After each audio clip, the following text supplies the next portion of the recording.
السلام عليكم ورحمة الله وبركاته. شلونكم طلاب؟ شلون صحتكم؟ جبت لكم أسئلة مادة علوم الصف السادس ابتدائي وزاري تمهيدي 2024 مع حلول كاملة عشان تستفادون بعدين. كلش زين تستفادون بعدين. أول سؤال تعريف غلاف البذرة، مفصل، المواد الكهربائية، عدسة، القشرة الأرضية، العازل الكهربائي. هذين الحلول مالتها أعزائي الطلبة. أول غلاف البذرة هو غلاف خارجي الذي يحيط بالبذرة ويفر.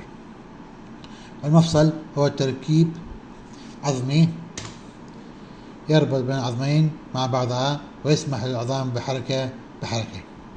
مفصل يعني شو مثل ما يقول بين العظمين. المواد الكهربائية هو جهاز يعمل على تحويل طاقة حركية إلى طاقة كهربائية. أوكي.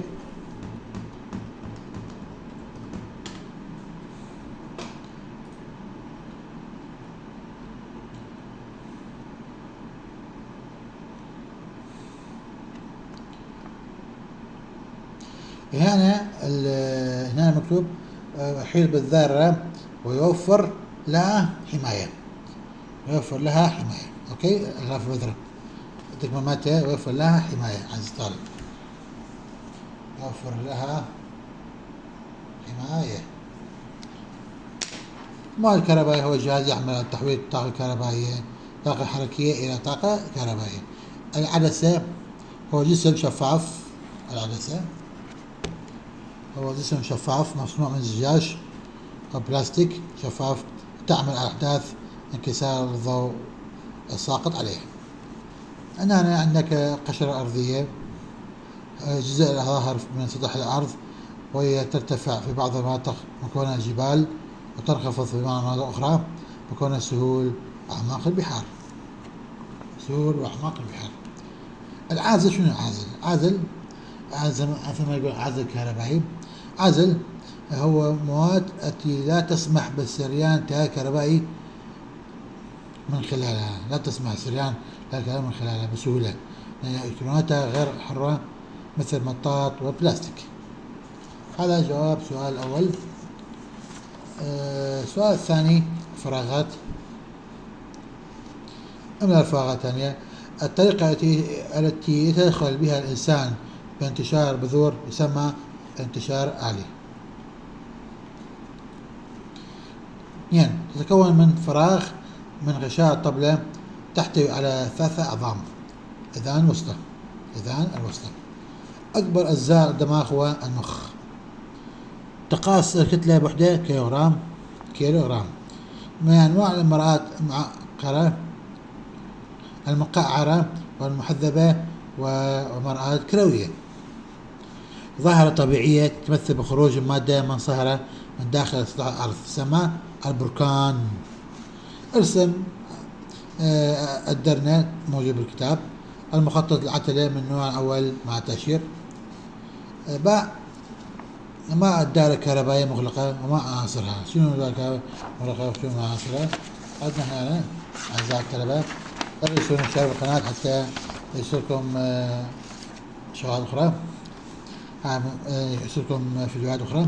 ما الدائرة الكهربائية مغلقة وما عناصرها. الدائرة الكهربائية هي مسار مغلق يسمح بمرور التيار الكهربائي من خلاله. شنو العناصر مالته؟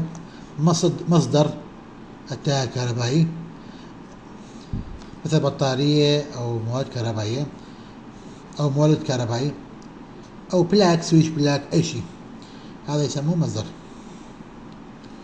2 حمل خارجي مثل شنو؟ مصباح كهربائي، قلوب كهربائي أو جهاز كهربائي أي شيء، أي جهاز. 3 أسلاك توصيل مكون من 3 شغلات من أسلاك توصيل تربط بين مصدر كهرباء وجهاز مراد تشغيله، يعني أسلاك واير مالته. 4 مفتاح كهربائي. شنو مفتاح كهربائي؟ مثل الدقمة سويتش بلاك، دقمة مالته مفتاح يقفل الكهرباء ويطفي الكهرباء ويشغلها. أداة يتم فيها يفتح الكهرباء ويغلق الدائرة الكهربائية. أداة يتحكم فيها يفتح الكهرباء ويغلق الدائرة الكهربائية. سويتش بلاك، طفيه وشغله.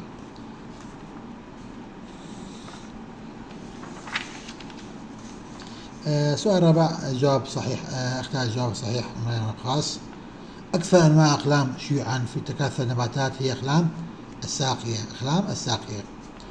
أطول عظام أكثرها صلابة في جسم الإنسان هو عظم الفخذ. عظم الفخذ. الوظيفة التي يقوم بها جلد تعمل على تنظيم درجة حرارة الجسم هي التعرق. تتألف الجزيئات والعناصر من مرطبات ذرات مختلفة متشابهة. يتكون الغلاف الجوي من عدة طبقات أقربها إلى الأرض غلاف داخلي. السؤال الخامس عندك هنا، ما هي المعادلة الكيميائية اللفظية ما تضم؟ المعادلة الكيميائية اللفظية شنو؟ ما تضم. المعادلة الكيميائية هي طريقة بسيطة للتعبير عن تغيير الحاصل بين تفاعل كيميائي وتضم مواد متفاعلة مع مواد ناتجة ويفصل بينهم سهم. هنا نقول بقى ما الفرق بين ما يأتي؟ اثنين، يقول لك اثنين، أنا تكتبها ثلاثة نكتبهن حاليا، نكتبها ثلاثة وبعدين تبقى كيفك تختار. الجواب مالته هذا الجواب مالته، الساق الحقيقي والساق كاذب، وفرق بين العضلة الإرادية ولا إرادية. أخذ سكرين الصورة حتى تستفاد من عندن. تفاعل التحلل، تفاعل الاتحاد. عندنا هنا السؤال السادس، عدد 5 ما يأتي. العادات الصحية أدواج تتبعها للحفاظ على الصحة الجسم هيكلي. شنو العادات؟ أولا تناول الغذاء الصحي الغني بالكالسيوم مثل الحليب ومشتقاته. اثنين عدم أكثر من المشروبات الغازية مثل بيبسي، هذين شغلات لا تأكلهن. ثلاثة الجلوس بوضعية سليمة بحيث يكون العمود الفقري مستقيما، يعني تقعد مو تقعد ما يليش، تقعد ما تقرا، دير بالك على هاي الشغلات.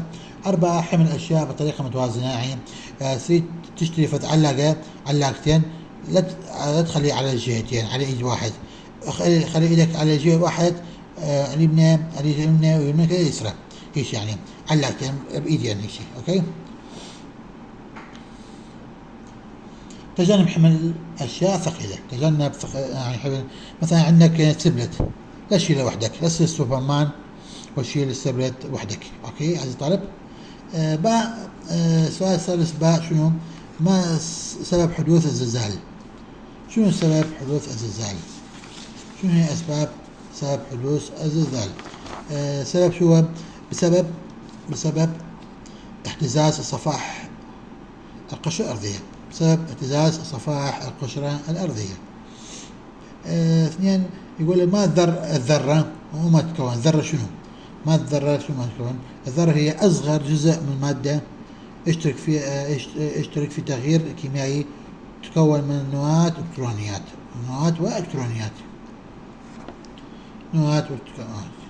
تتكون من نواة وإلكترونيات.